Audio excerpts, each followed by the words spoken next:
अस्सलाम वालेकुम नाजरीन, आप देख रहे हैं 110 न्यूज और मैं हूं किशोर परवीन। खबर शामिल करते हैं सियालकोट से। तसव्वुर हुसैन की रिपोर्ट के मुताबिक सियालकोट थाना रंगपुरा पुलिस की शाहनवाज और मुन्ना कत्ल केस में मुजरिम इश्तिहारी शेख मुजाहिद को गिरफ्तार कर लिया। डीपीओ सियालकोट मोहम्मद हसन इकबाल की हिदायत पर जराइम पेशा और इश्तिहारी मुल्जिमान के खिलाफ ताबड़तोड़ कार्रवाइयों का सिलसिला थम न सका।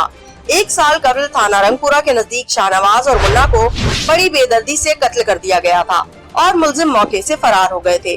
थाना रंगपुरा पुलिस के क्राइम फाइटर एसएचओ कैसर बशीर घुमन ने जदीद टेक्नोलॉजी को बरोए कार लाते हुए इंफॉर्मेशन की बुनियाद पर कार्रवाई अमल में लाई, जिसके नतीजे में कत्ल में मुलव्विस 3 इश्तिहारी मुल्जिमान में से 1 इश्तिहारी मुल्जिम को गिरफ्तार कर लिया। पुलिस टीम ने इनकी गिरफ्तारी के लिए बड़ी जगहों पर छापे मारे, मगर वो मौके से फरार हो जाते थे। थाना रंगपुरा पुलिस के क्राइम फाइटर एसएचओ कैसर बशीर घुमन का अपने बयान में कहना है कि बकाया दोनों इश्तिहारी मुल्जिमान को पकड़कर कानून के मुताबिक सजा दिलवाई जाएगी। डीपीओ सियालकोट मोहम्मद हसन इकबाल ने थाना रंगपुरा पुलिस के क्राइम फाइटर एसएचओ कैसर बशीर घुमन और इनकी पुलिस टीम को शाबाशी दी, इनामात देने का वादा किया।